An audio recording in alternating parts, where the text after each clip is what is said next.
Nala Adebayo was only 29 years old, but she had already fought battles most people never see. She grew up in Kisumu in a small house with a leaking roof and nights where dinner was never guaranteed.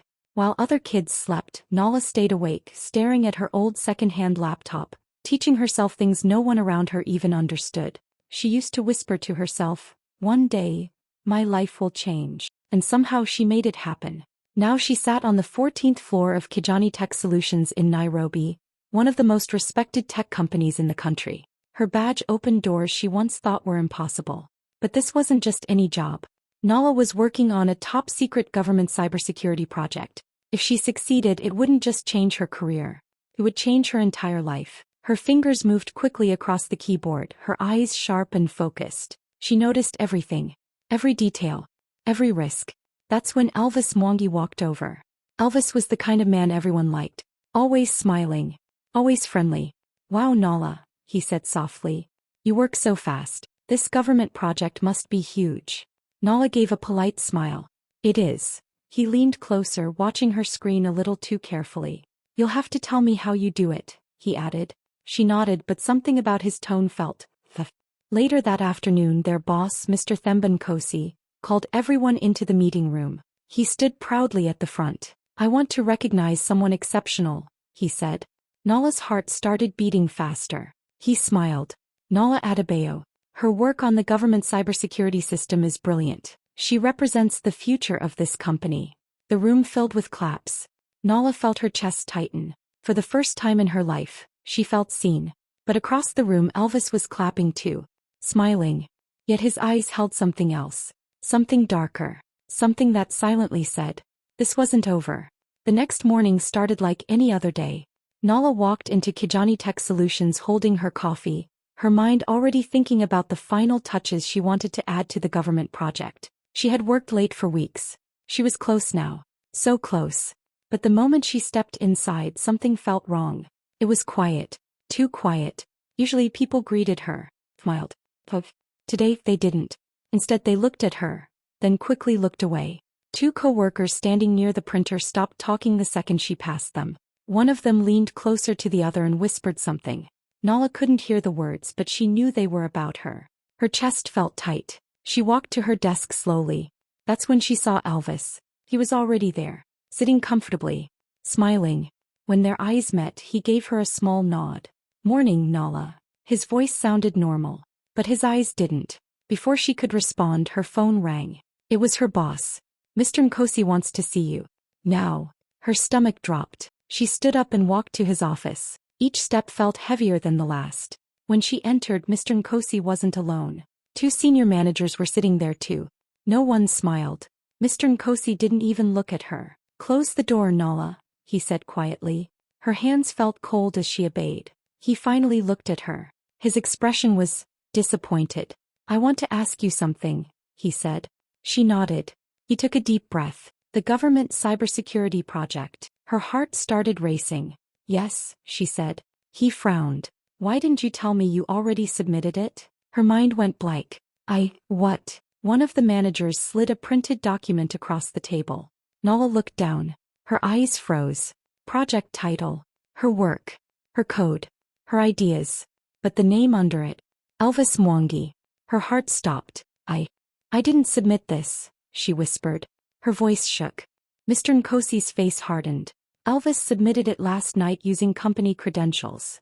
Nala felt like the room was spinning. "That's impossible," she said. "I never finished it. I never sent it." Her hands started trembling. Someone had accessed her account. Someone had taken everything. Suddenly, she knew exactly who. Nala couldn't breathe properly. Her own project. Her own work. And someone else's name was on it. Mr. Nkosi leaned back in his chair and pressed a button on his desk phone. "Call Elvis in," he said. Seconds later, the door opened. Elvis walked in calmly, like he already knew why he was there. He looked at Nala, then at the managers. "You wanted to see me, sir?" Mr. Nkosi nodded. "Elvis, Nala says she didn't submit the government project, but the system shows it was submitted under your credentials last night." Elvis's eyebrows lifted in fake surprise. "What?" he said softly. He looked at Nala. "Nala, you didn't submit it?" His voice sounded concerned, caring, but it felt like poison. He looked back at the boss. Sir, I did submit the project, Elvis said carefully. But I thought she shared access with me. We've discussed the project many times. Nala's eyes widened. That's not true, she said quickly. I never gave you access. Elvis frowned, acting confused. Maybe it was a system error, he said. You know how these things can happen. System error. Those two words hit her like a slap. Mr. Nkosi's face grew serious. He looked at Nala. Nala, he said slowly, this is a very sensitive government contract. She nodded, her heart pounding. If there has been any mishandling, he continued, it raises serious concerns. Her stomach dropped. You think I did something wrong? She whispered. No one answered. That silence was her answer. By the afternoon everything changed. Her access to the project was blocked. Her system permissions were restricted. Her own computer now required special approval to log in. Coworkers avoided her completely. Some looked at her with suspicion. Others looked at her with pity. It felt like her entire world was collapsing in front of her eyes. Everything she had worked for. Everything she had sacrificed. Gone. She sat frozen at her desk, staring at her screen. Then she felt it. A feeling. Like someone watching her. She slowly looked up. Across the room, Elvis was standing near the window. No one else was looking. And on his face was a smile. Not a friendly smile. Not an innocent smile. A cold smile. A victorious smile. The kind of smile that said, he did it. And in that moment, Nala knew. This wasn't a mistake. This was betrayal. Nala sat quietly at her desk, her face calm, but inside, her mind was wide awake. Yes, Elvis had stolen her project. Yes, everyone believed him. Yes, her career was hanging by a thread. But Elvis had made one mistake. He thought she was just a victim. He forgot who she really was. Nala Adebayo wasn't just any employee. She was a cybersecurity expert. And weeks ago, she had already felt something was wrong. It started small. Elvis asking too many questions. Standing too close to her screen. Trying too hard to act interested. Back then she didn't accuse him. She didn't confront him. He prepared. Quietly. Carefully. She created fake hidden files inside her project folder. Files that looked real. Files that looked valuable. But they weren't. They were bait. She also created a fake project trail. A digital path that looked like her real work. But it was actually a trap. And inside those files, he placed something special. A secret tracker. Invisible. Silent. Anyone who opened those files, anyone who copied them, would leave behind proof. Proof they could never erase. Now, sitting at her desk, Nala slowly opened her system again. Her restricted access didn't matter. She didn't need the main project. She needed the trap. Her fingers moved calmly across the keyboard. Click, click, click. She opened the hidden security logs. And there was activity. Someone had opened the fake files. Someone had copied them. Someone had taken the bait. Her heart started beating faster. Not from fear. From certainty. She leaned closer to the screen. Her eyes sharp, focused. Then she saw it. The tracker was active. Working perfectly. She leaned back in her chair and whispered softly to herself. You walked into my trap. For the first time since the betrayal. Nala smiled. Not because the pain was gone. But because now, she wasn't the victim anymore. He was the hunter. And silently, she began collecting every piece of proof. She didn't tell anyone. She didn't show her emotions. He just waited. Because this time, she wouldn't just clear her name. She would destroy his lies. Nala sat back in her chair, staring at her screen, but her mind drifted far away. She was no stranger to betrayal. Years ago, at her previous job in Lagos, she had been young, ambitious, and trusting. She had believed in her colleagues, shared her ideas openly, and worked late nights to prove herself. She thought that hard work would always be enough, but it wasn't. One day she walked into the office and discovered that her project, the one she had poured her soul into, had been claimed by someone else. Management sided with the wrong person. Her ideas, her effort, her reputation. Everything vanished overnight. She lost promotions, opportunities, and even respect. She had even been accused of negligence, though she had done nothing wrong. She felt helpless, humiliated, and alone. Since that day, Nala learned a lesson that never left her. She realized that in the corporate world, trust was a luxury she could no longer afford. She became careful, cautious. She studied every system she worked on. She double-checked every file. She never shared passwords or access casually.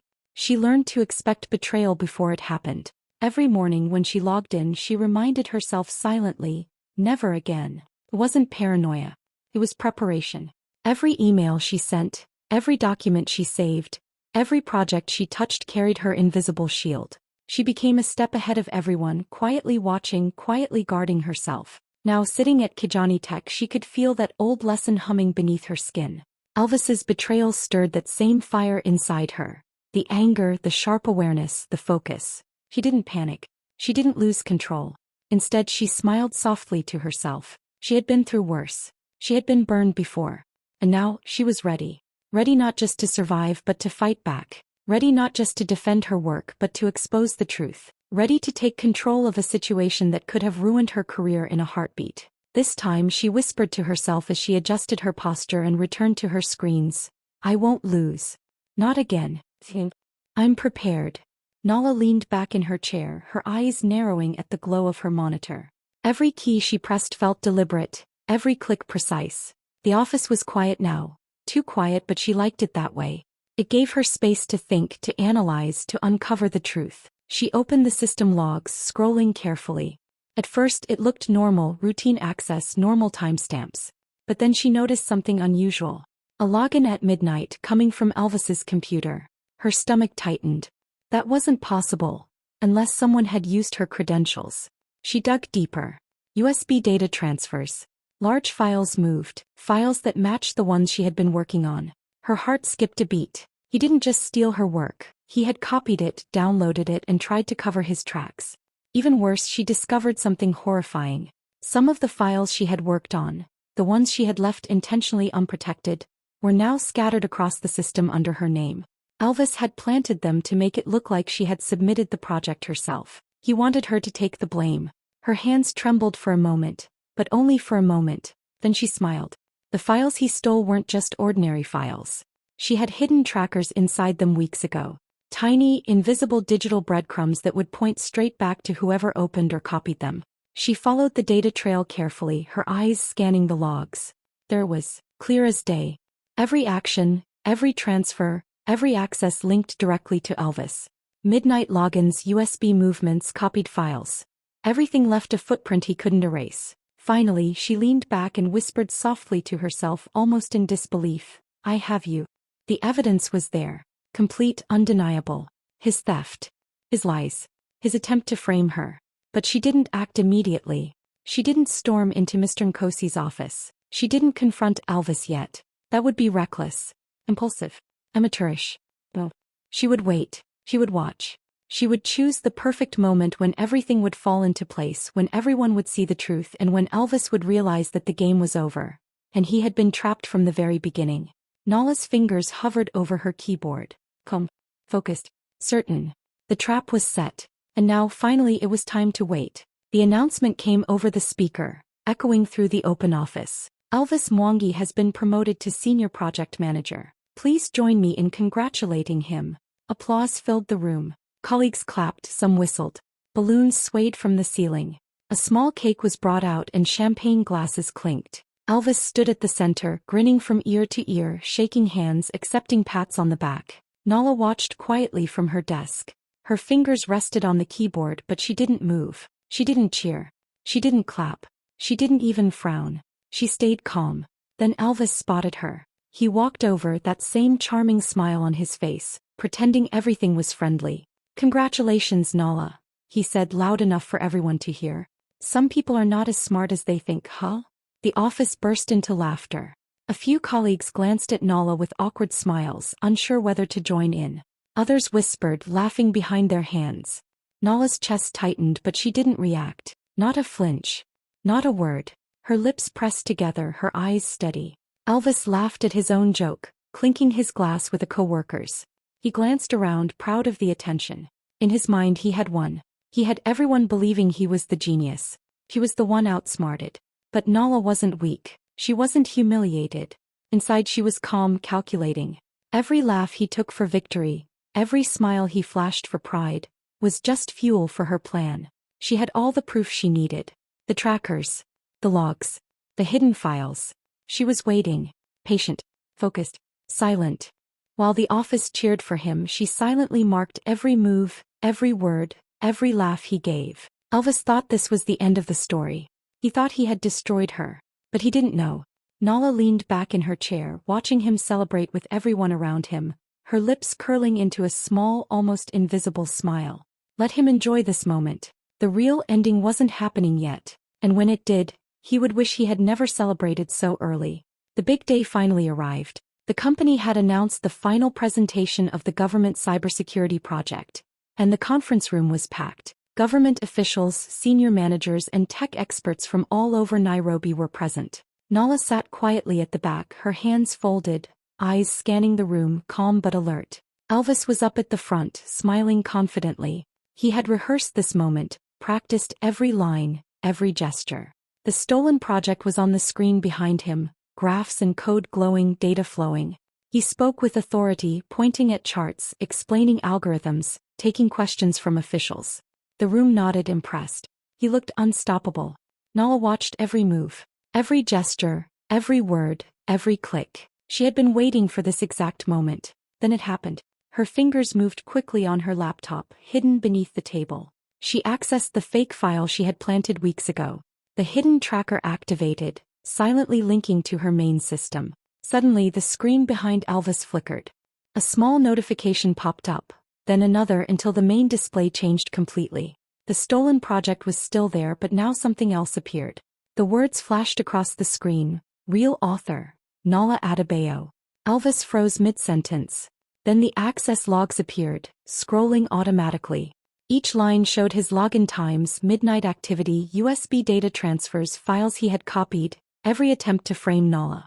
The hidden tracker illuminated his theft in real time. The room went silent. Even the government officials stopped taking notes. Eyes widened.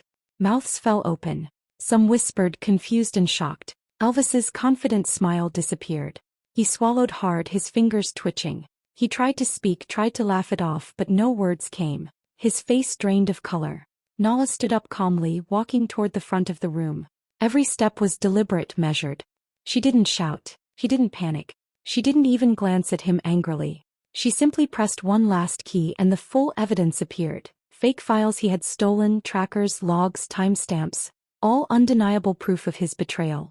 Elvis's eyes darted around the room, pleading silently, but it was too late. The trap had closed. He opened his mouth, trying to explain, but the room was already watching him with disbelief. His confidence had evaporated. And in that moment, Nala realized something profound. She hadn't just protected her work. She had exposed the truth. And nothing could stop it now. Nala took a deep breath and stood up, confident. Every eye in the room turned toward her. She didn't shout, didn't panic, didn't let anger show. She didn't need to. The evidence would speak for itself. Ladies and gentlemen, she began, her voice steady, what you're seeing isn't the full story. This project was stolen. And the person responsible is standing right here. She gestured toward Elvis, whose confident posture was now cracking. She clicked a key on her laptop. The big screen behind her changed again. Fake files he had stolen appeared, exactly as she had designed them, along with the hidden trackers that pointed directly to Elvis's system. Then came the hack logs.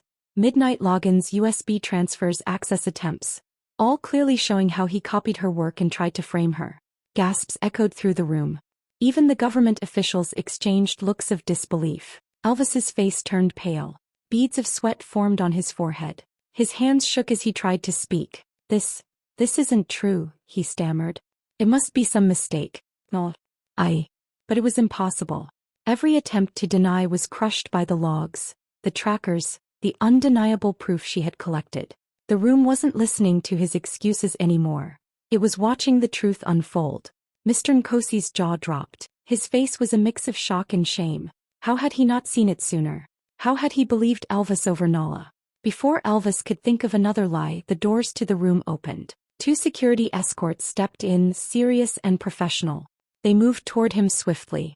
Elvis Mwangi, you are being placed under arrest for theft and fraud, one of them said firmly. He froze, eyes wide, his mouth opening and closing without a sound. His world, his promotion, his respect, his fake victory, collapsed in minutes.